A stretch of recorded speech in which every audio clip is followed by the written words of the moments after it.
Di sini saya akan menjelaskan tentang teori sel, organel sel, sama siklus sel. Yang pertama, teori sel.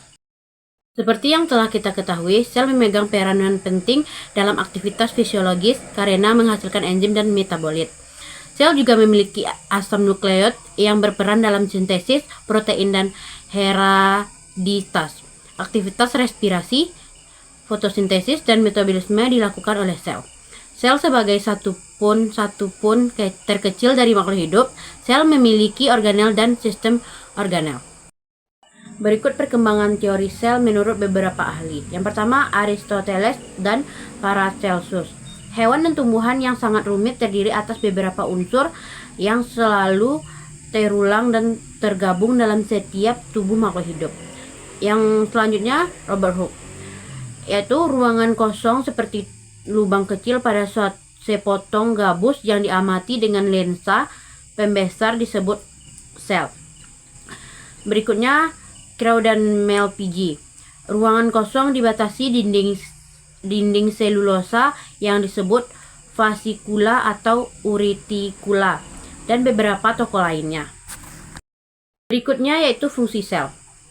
Yang pertama, mengambil nutrisi untuk mendapatkan zat gizi yang dibutuhkan untuk menghasilkan energi. Yang kedua ada mengoksidasi, yaitu menghasilkan energi untuk sel, terjadi di dalam organ sel seperti mitokondria dan peroksisom. Yang ketiga, mengeluarkan zat sisa, yaitu membuang zat sisa metabolisme dan racun dari dalam tubuh. Yang keempat, transport senyawa, mengatur zat-zat yang keluar masuk sel. Yang kelima yaitu pertumbuhan dan perkembangan. Sel dapat membelah untuk memperbanyak diri. Adapun bentuk sel yaitu dibagi menjadi 3. Yang pertama, uniseluler, yaitu sel tunggal yang tidak terbagi lagi. Yang kedua ada multiseluler, yaitu tersusun dari banyak sel yang membentuk jaringan, organ, dan sistem organ. Yang ketiga yaitu batang atau basil, bakteri, menyerupai silindir atau batang. Selanjutnya, ukuran sel. Yang pertama, ukuran sel sangat kecil. Yang kedua, diperlukan mikroskop monokuler, binokuler, dan lain-lain atau inverted dengan pembesaran 100 kali atau lebih. Yang ketiga, panjang atau lebar sel dapat diukur dengan mikrometer okuler yang telah dikalibrasi dengan mikrometer objektif. Selanjutnya, klasifikasi. Sel eukariot dan prakariot ditentukan berdasarkan ada tidaknya membran inti dan cara sel menggunakan energi. Sel eukariot, yaitu sel yang memiliki membran inti. Pada sel hewan, tumbuhan, dan manusia, sel berukuran 1-100 mikrometer dan lebih kompleks. Yang keempat, multiseluler atau uniseluler, bersifat aerob, organel kompleks dan terbungkus membran, struktur DNA lurus dan sangat panjang, membentuk spiral ganda pada inti sel, mitokondria, dan kloroplas. RNA disintesis di dalam inti sel, protein disintesis dalam sitoplasma, respirasi dilakukan pada mitokondria. Selanjutnya, sel prokariot, yaitu sel yang tidak memiliki membran pada sel bakteri, cyanobacteria, alga. Sel berukuran 1-10 mikrometer, uniseluler, aerobik atau anaerobik, organel tidak kompleks, struktur DNA melingkar, sintesis RNA dan protein pada tempat yang bersamaan di bahan inti pada sitoplasma, ribosom di sitoplasma. Sel tumbuhan.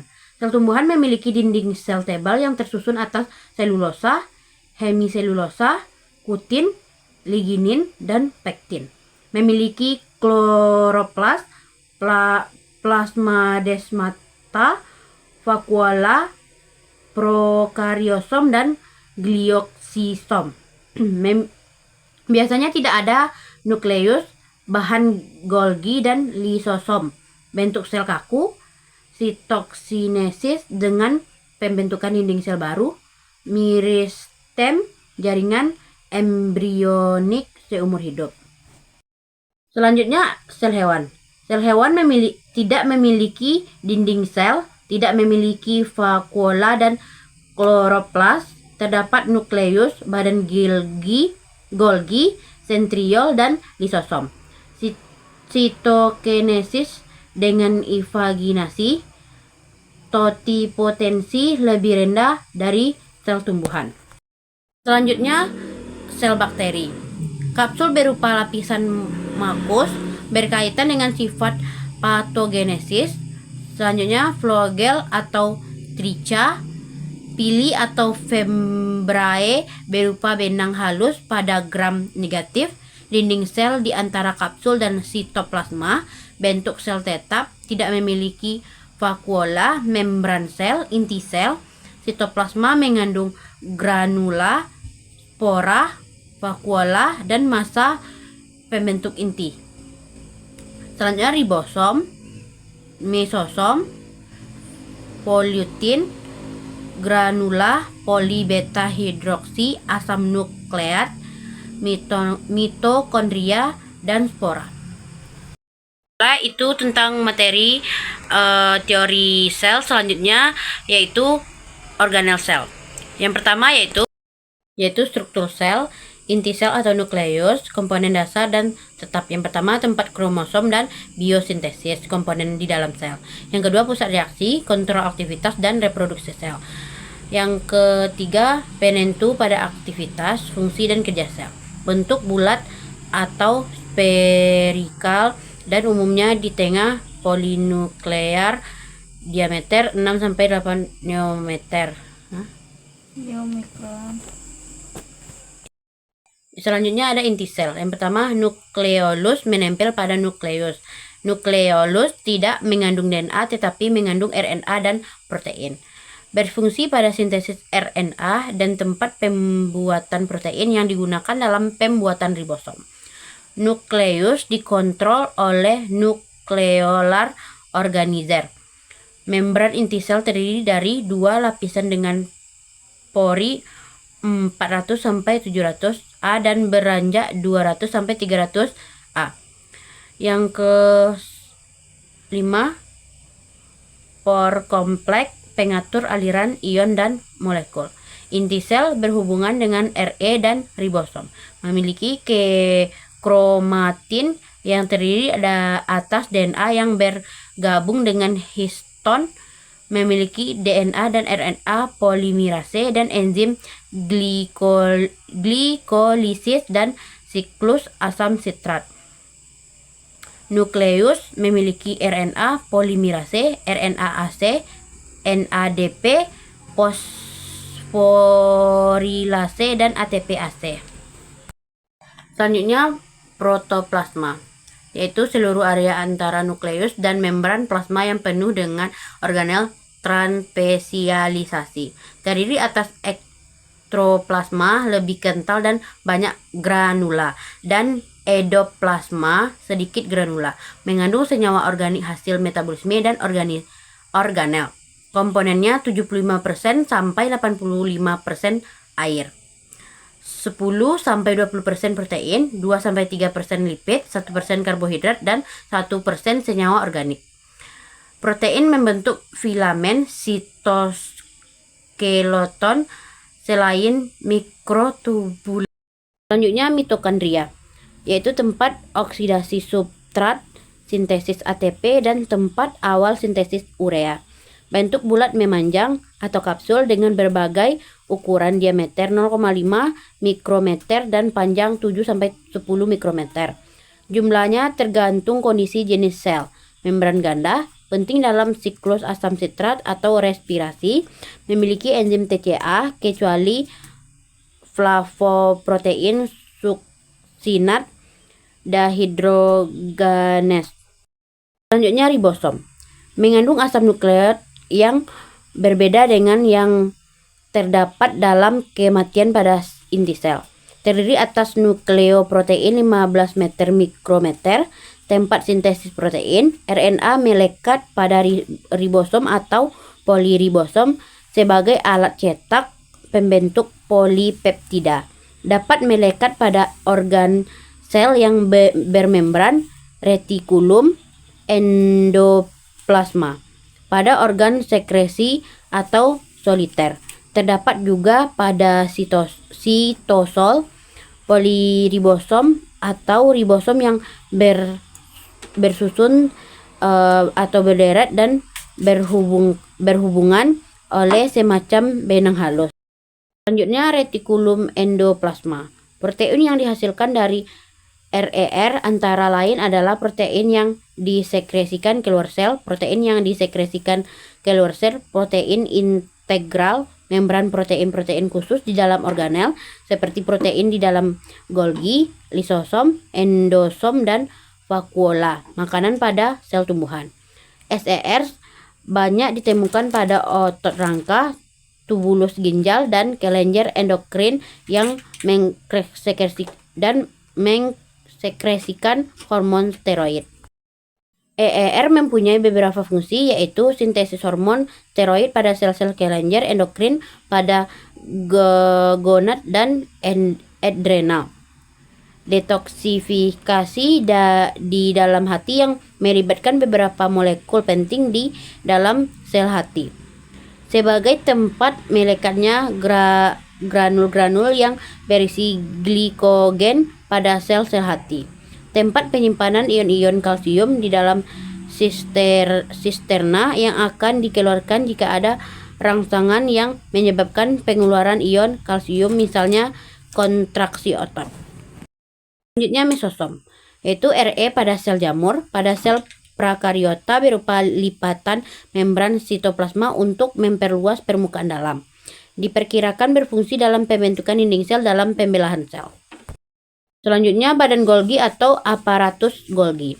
Organel untuk pembuangan dan pemisahan jenis-jenis protein intrasel. Fungsi berkaitan dengan transportasi protein keluar sel. Kompleks dekat inti sel dan berhubungan dengan Re, tempat produksi glikoprotein. Pengatur aktivitas membran sel.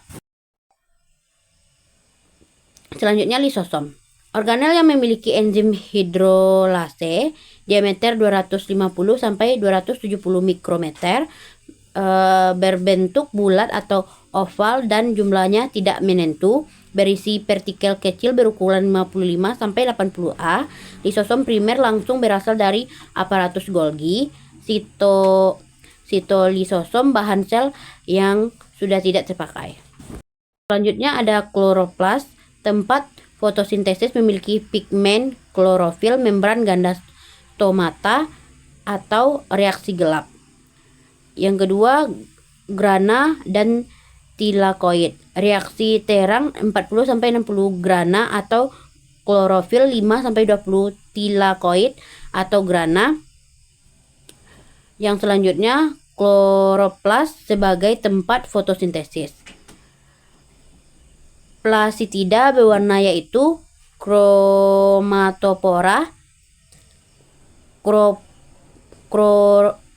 kloroplas, klorofil hijau dan kloroplas, kantofil kuning, antosianin oranye. Plasitida tidak berwarna, leukoplas, leukoaminaplas atau pato. Selanjutnya ada organel sel, yaitu terdapat pada tumbuhan tingkat tinggi maupun tingkat rendah, berupa lubang bulat menembus dinding sel dan lamela tengah. Lubang ini dilapisi plasmolema berisi sitoplasma. Berlubang kecil disebut tubules. Tubules saling berhubungan dengan ujung Re. Dapat dilewati air atau cairan sel. Pada sel-sel berdekatan terdapat ruang antar sel yang saling berhubungan dan berakhir pada stomata. Itulah tentang materi organel sel. Selanjutnya siklus sel. Yang pertama yaitu setiap organisme baik uniseluler maupun multiseluler berasal dari hasil pembelahan sel. Siklus sel adalah rangkaian kejadian terurut yang terjadi dalam sel yang menyebabkan pembelahan menjadi 2 sel anak. Proses ini penting untuk pertumbuhan, perkembangan, perbaikan jaringan, dan selanjutnya siklus sel prokariotik. Siklus sel prokariotik terutama pada bakteri umumnya melibatkan proses yang disebut dengan biner. Tahap-tahapannya yaitu replikasi DNA. DNA bakteri yang berbentuk sirkular diprediksi dimulai dari titik awal replikasi. Pertumbuhan sel. Sel memanjang dan salinan DNA bergerak ke ujung sel yang berlawanan. Pembentukan septum. Dinding sel baru atau septum mulai terbentuk di tengah sel. Sitokinesis. Septum memisahkan sel menjadi 2 sel anak yang identik, masing-masing dengan salinan DNA lengkap. Siklus sel eukariotik, yaitu intrafase. Fase persiapan sel untuk pembelahan terdiri atas fase GI atau GAP1. Sel tumbuh dalam ukuran mensintesis protein dan organel. Fase S atau sintesis, replikasi DNA terjadi menghasilkan 2 salinan identik dari setiap kromosom. Fase B2 atau GAP2, sel terus tumbuh dan mempersiapkan diri untuk mitosis, yaitu meiosis 1. Profase 1, kromosom homolog berpasangan dan terjadi pindah silang, yaitu pertukaran materi genetik antar kromosom. Metafase 1, pasangan kromosom homolog berjajar di bidang ekuator. Anafase 1, kromosom homolog terpisah dan bergerak ke kutub sel yang berlawanan. Telofase 1, kromosom mencapai kutub dan sitokinesis terjadi, menghasilkan 2 sel haploid. Selanjutnya meiosis 2. Profasi 2, kromosom memadat kembali. Metafase 2, kromosom berjejer di bidang ekuator. Anafase 2, kromatid saudara terpisah dan bergerak ke kutub sel yang berlawanan. Telofase 2, kromosom mencapai kutub dan sitokinesis terjadi, menghasilkan 4 sel anak haploid. Selanjutnya regulasi siklus sel. Siklus sel diatur oleh sistem kontrol yang kompleks untuk memastikan setiap fase diselesaikan dengan benar sebelum fase berikut dimulai. Titik pemeriksaan, titik kontrol dalam siklus sel di mana proses diperiksa dan diperbaiki jika terjadi kesalahan. Selanjutnya, pemeriksaan GI. Pemeriksaan ukuran sel, nutrisi, faktor pertumbuhan, dan kerusakan DNA. 2. Titik pemeriksaan G2. Memeriksa replikasi DNA dan kerusakan DNA. 3. Titik pemeriksaan M. Memeriksa keterkaitan kromosom ke benang spindel, protein pengatur, protein yang mengontrol siklus sel, termasuk sikilin dan kinase tergantung sikilin. Selanjutnya apoptosis. Apoptosis adalah kematian sel terprogram yang merupakan bagian normal dari perkembangan dan pemeliharaan organisme. Sel yang rusak atau tidak dibutuhkan akan mengalami apoptosis untuk mencegah kerusakan lebih lanjut.